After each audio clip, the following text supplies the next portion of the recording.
Greetings, brothers and sisters within the Kingdom of England, Empire of Albion. I, your brother Deonde Belmont from the illustrious noble house of Belmont, as well as Archbishop of the Third Temple English Church of England.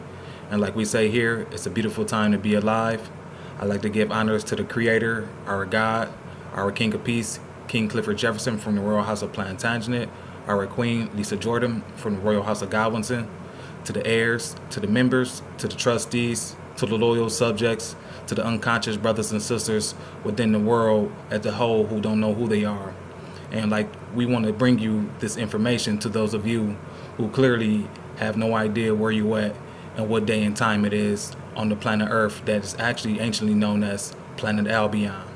And you can see the name of this lesson is called Remnants of the Old Empire of Albion in America. It may sound like a question, but technically it should be a response. And for those of you who have the honor to be able to hear my voice today, hopefully you have been down this rabbit hole before to take a look at the buildings that you see, in your territory, the government buildings as well as the ancient churches. One thing about it is buildings are known to be landmarks. And we know historically landmarks were not supposed to be touched, especially according to the Bible. And for those of you who've been paying attention to the previous lessons, know that the British American colonies, which you call the United States of America, were kingdoms. Not only kingdoms, but got their charters from kings, from kingdoms that existed going all the way back to the time what we call the medieval age. And in the medieval age, we know, like I said, we had castles, abbeys, monasteries, cathedrals, and they were built utilized a specific type of architect. They may call it Romanesque, they may call it Anglo-Norman, Anglo-Saxon, Gothic architect, etc. The point I'm getting at is all of these structures were made pretty much by the same people.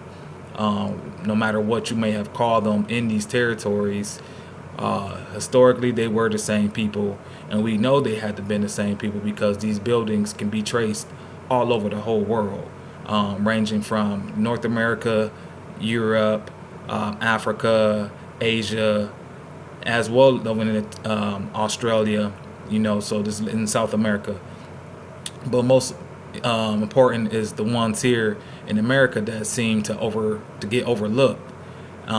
And then the narrative that we are told about these buildings don't really truly seem to fit the historical actions that took place to allow them to have time to be able to build these buildings. It just doesn't make any sense. And I'm telling you that the reason why they can't build these buildings and why they didn't build them is because they weren't the true ones who did. They only found the buildings. They were already here, clearly, because they can be traced back to the Old Dominion. I don't want to go too far off into talking about it. I want you to get a look at this video, and the brother who's going to be showing the video, his name is John Levy.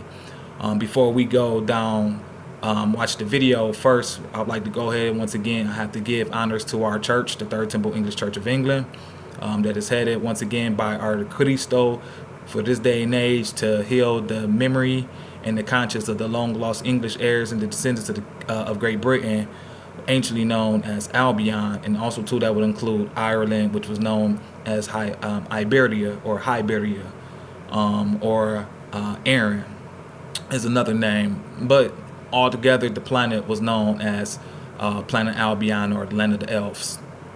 So, and I want to show brothers and sisters the remnants of these buildings here in the territory that we call North America. So first, let's go ahead and continue the intro with the church.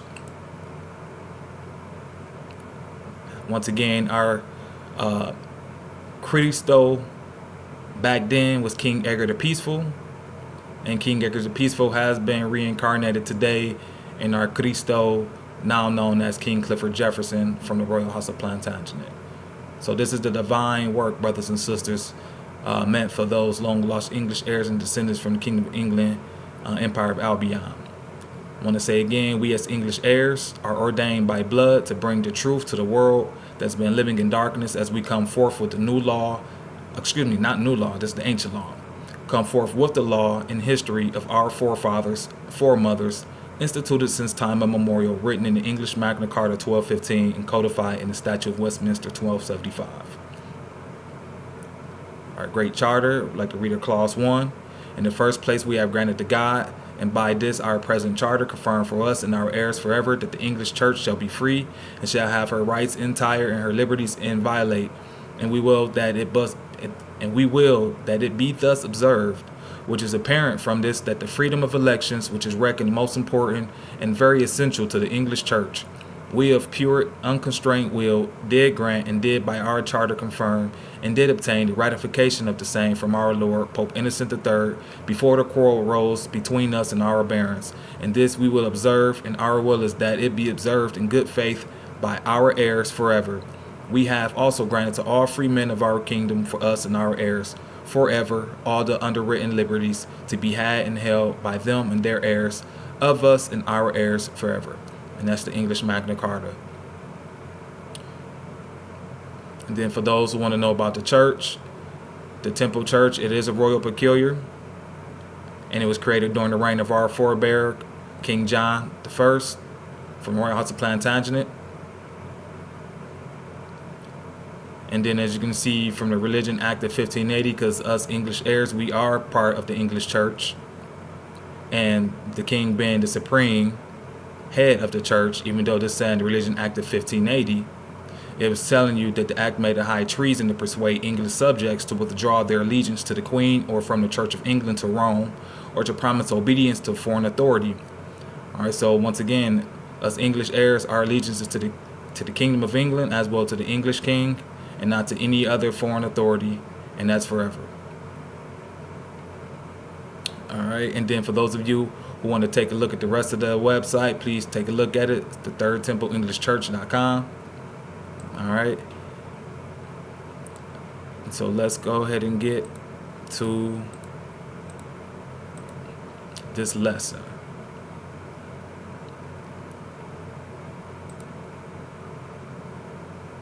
Once again, this is called Remnants of the Old Empire of Albion in America. But this video has been done by the brother John Levy. Give him a like, share, subscribe to his channel. He has done a marvelous job in presenting the world the Old Dominion, the architect from the Old Dominion, and as well as questioning the narrative to show you that there's no way in the world that the present day occupiers could have created what our forebears have left here for us to recover this day and age. And it's like I'm showing you, the only way for us to be able to do so is by being those people who left it and being their descendants. And the only way for us to be able to do so is by tracing ourselves back to the group that we descend from. And the only way that can be done is through genealogy. All right, so let's go ahead and get started. Is alfalfa. I hope to grow alfalfa one day and have some cattle to feed it to. I love the old ways. I was always inspired by the people of the past. A lot of these stories I realized were BS, such as building skyscrapers a couple thousand years ago, like we see in Bologna. But when it comes to the log cabins and milking cows, I think that's legit. This goes back to the Bible. In my last few videos, we looked at destruction of the old world. And in this video, I want to look at what remains and pay our respects to the great minds of the old world. Thank you for being here this week. I love you all. God bless and welcome.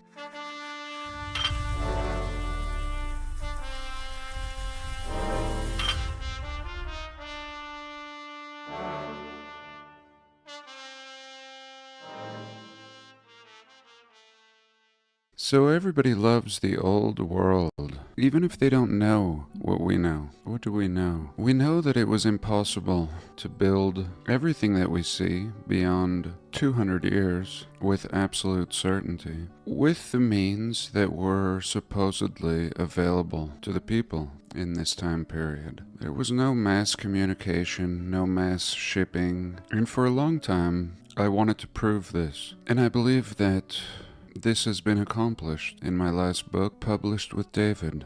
And really, I've seen zero rebuttal on content of the book. It's impossible to refute. It requires sitting down and crunching numbers, doing math, and I'm glad we took that year to present this case. I also feel free to just share what I need to now, without having to prove it in each and every video. But again, even if people don't know what they're looking at, they love it. They love the old world. All tourism, or the bulk of it, is based. And don't forget, brothers and sisters, to like, share, subscribe to the channel. Right now, we need as much assistance, much help as possible. Please donate to the cause. As you see, donate to the church, the English Church, Cash App, $ English Church. All of your donations, contributions is greatly appreciated, because this is the way how we fund ourselves, as well as the church, to be able to continue to keep doing this work. For those of you who really want to hear this information, as well as for us to keep this missionary work going, because this is an intellectual movement. We are in a state of emergency. We don't have any funding coming from any other outlets besides our own merits. And hopefully this information is good enough for those of you who are willing to want to help us as well, because what we do is eventually is going to ultimately be helping you in the long run. So let's go ahead and continue the video. Based on the old world. Nobody goes and marvels at the modern cube-looking skyscrapers. We're unimpressed with the new world. Maybe we're impressed with how tall or how innovative, but nothing to really appreciate. Here I'm looking at a website with wall art prints. So these are just prints they sell people. And this is a great example. We see the contrast of the old world and the new behind it. And really the entire canal system built from the water up, old clocks on old buildings. We see some modern junk surrounding it. And America has done their best to erase as much as they can, but most of the nations of the world, I think through lack of funding, have preserved much of our history. And while checking out this website, I saw this aerial view of Navy Pier in Chicago, and I thought, wow, this Navy Pier just stuffed away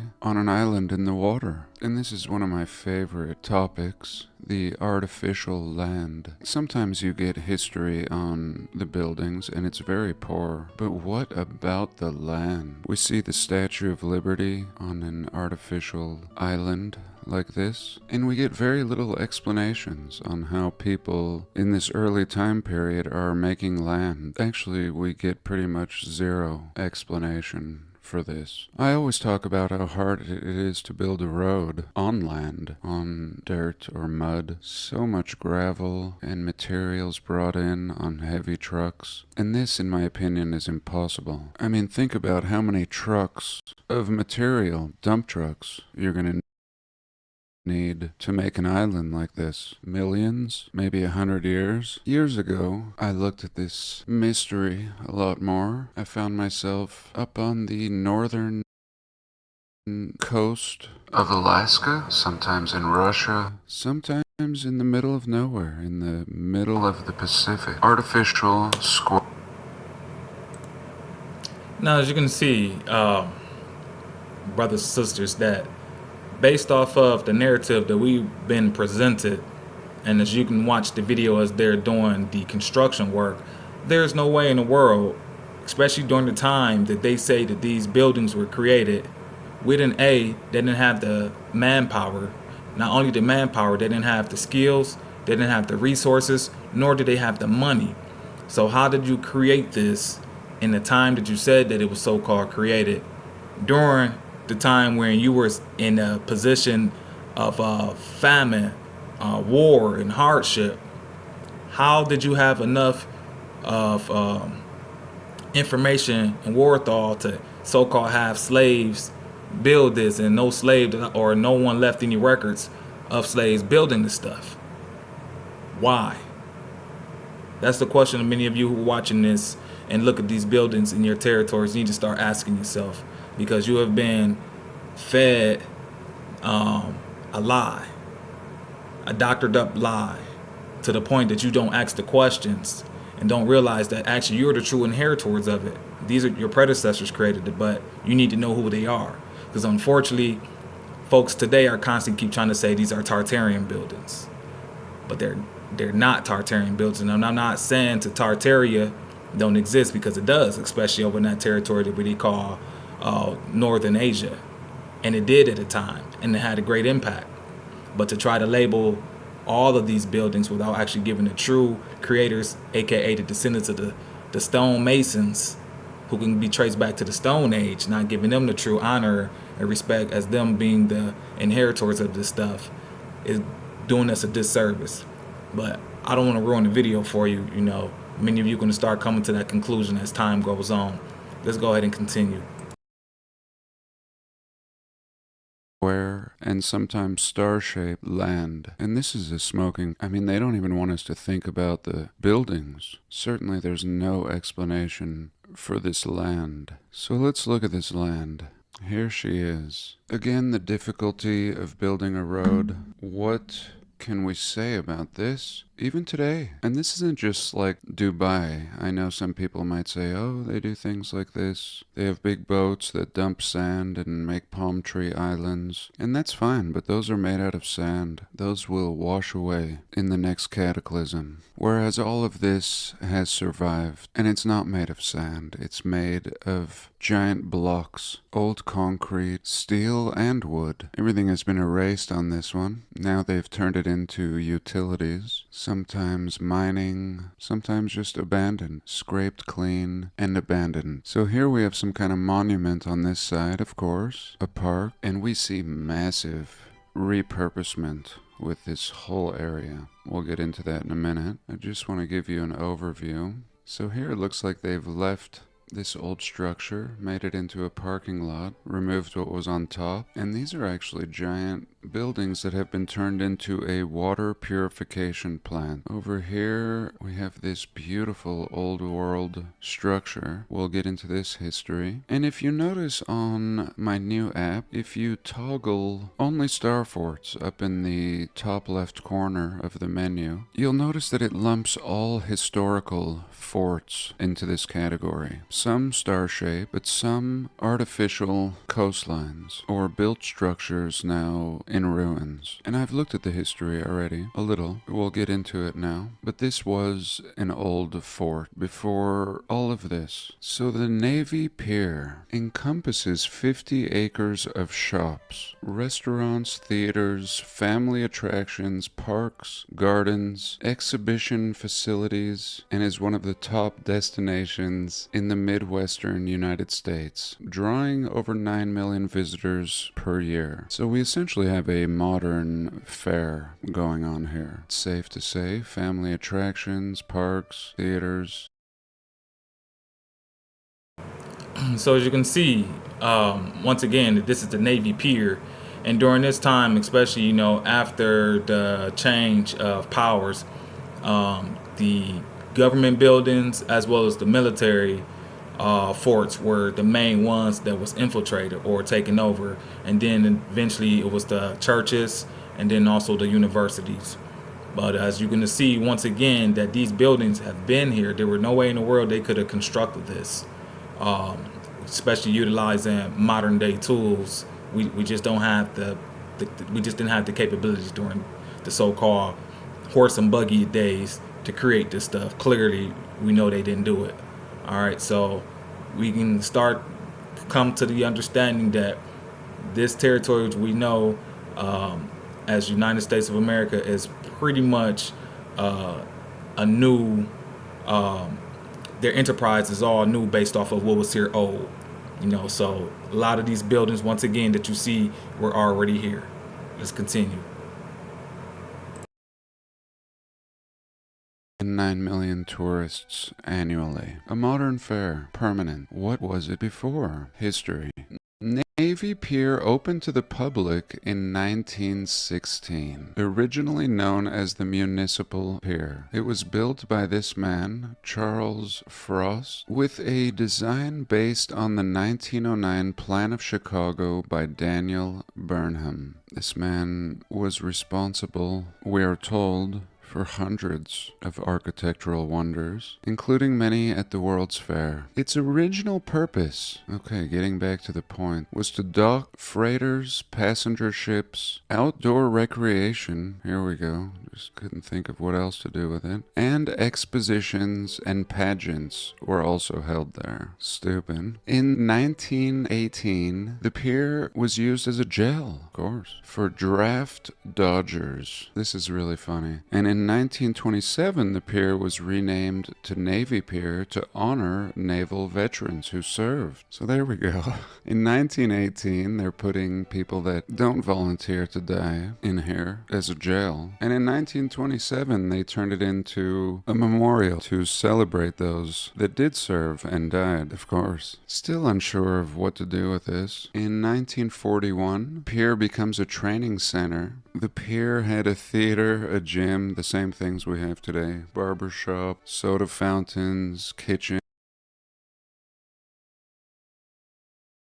And I'm just going to go ahead and speed through it because, it's a lot of the information you can go look on your own. I just wanted you to get a chance to see the work, see how extensive the buildings and stuff were. Egyptian pyramid-style blocks, and all the artificial islands are made of this same blockage. This is a telltale sign of the old world. So let's take a pause and look at something else.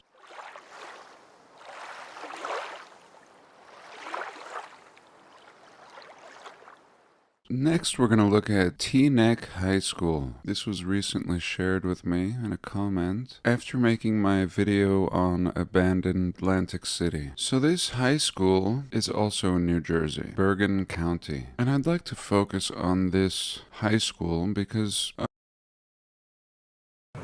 and I'm glad that he's talking about Bergen County. Like I said, there's no coincidence because Bergen County is a territory that the temple was truly in Mahwah, New Jersey. And he's going to be showing these buildings, and I want you brothers and sisters to take a look at it because a lot of these what they call Gothic revival or Moorish revival architect. But the most important one is the so-called Gothic revival, which they also claim to be Jacobite revival or Jacobite architect or Jacobean architect. And a lot of these buildings, once again, especially what you're going to see with this high school, looks very similar to the high school that I went to, and majority of the high schools that was here in this territory that I currently domicile, which historically used to be called the province in Quebec. And due to the fact that those charters are still here, this is still would be the province of Quebec. All right, let's continue. A high school should have a simple story. Everything about it should be known. When it was built, how it was built, the amount of time. It's just a high school, right? Teaneck High School, known as the Castle on the Hill, is a public high school. Last year, it had a little over 1,000 students. Last year. The school was renovated in 2003. Doesn't look like anything has been renovated. Maybe the inside. And history. The school was opened in the current building, which resembles a Tudor palace. This is the history. And there we go. A whole lot of nothing. Talking about sports. I hate sports. I mean these kind of sports. More sports. Oh, and here we have a picture of the construction. And that's pretty much what most of the schools that you see with the ancient architect, they don't really give you much information regarding, like I said, who was the builders. You can't find any schematics, no other information besides maybe them speaking in regards to them doing some type of renovation. And if they were doing some type of renovation, I'm quite sure it was something that was very minute, or if at all any. Stuffed way down here. The PWA move bricks for construction of Teaneck High School. This is stupid. There we go. No explanation except a picture. That's it. One picture of men in suits moving brick. That's really funny. Just stuff down here. And here the history. Here it is. I mean, one sentence. The school was opened in 1928. And already they jumped to a new wing. A new wing was added in 1936. So just a complete slap in the face. Here we go. Just an absolute outrage. How many students were there in 1928 to justify building a castle? We're told they only have 1,000 today. 1928? No, I wanted Look to at this. show you that this is an absolute lie, because this school 100% resembles another school in Utah. Here we go. This school is called Westminster University. And here you can see it's the same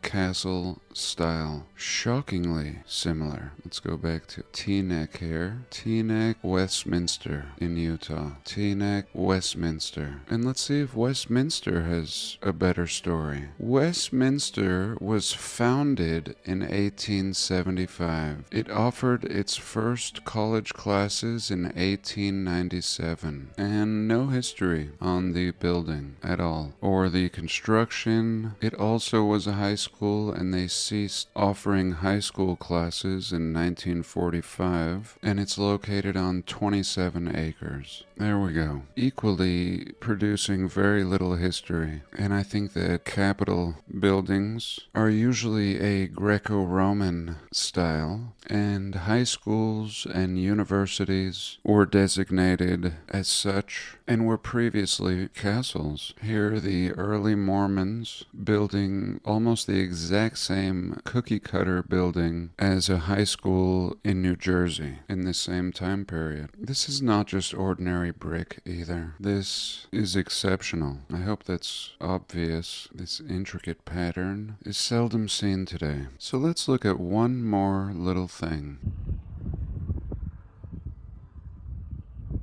Okay, next part. We're going to look at a park for this final segment. Here we go. This is San Diego, California. We'll zoom out to give you a little look. Looking very circuit board-like. Again, we see an abundance of artificial coastline, but not the focus here at this moment. I want to check out this park. I went to this park once. I went to this portion of the park, the San Diego Zoo, and I think this is an interesting story. A story of repurposement, but also celebrating a lot of buildings.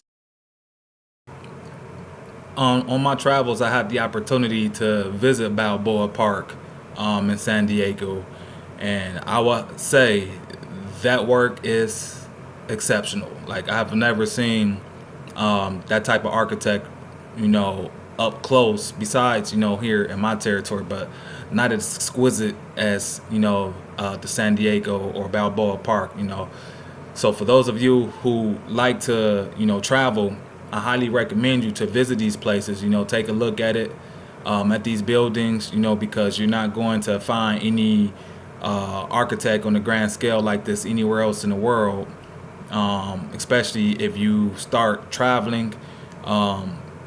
They're only in specific places. They're all over the world, but only in specific places. So definitely do yourself some good and go visit these buildings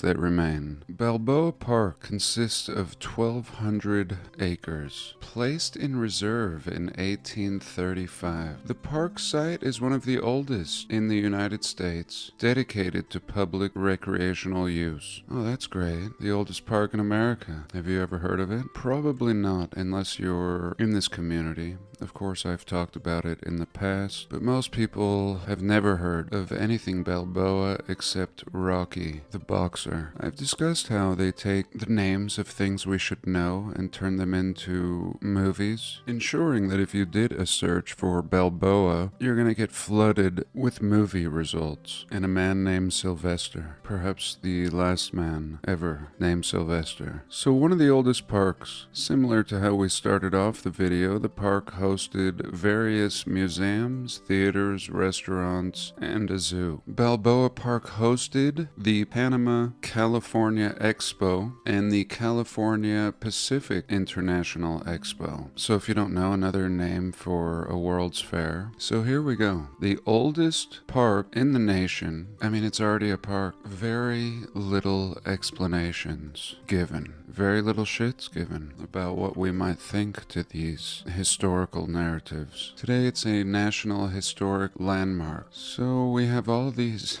museums, so many museums, tons of gardens, stadiums, golf courses, gymnasiums, as I mentioned, a zoo, bowling, just a hodgepodge of designations. Here's one building, for example. Here is just one building, the Casa de Balboa. So the Balboa house, when you strip away the foreign intrigue. Look at this thing, just some museum. How about this one? The California Bell Tower.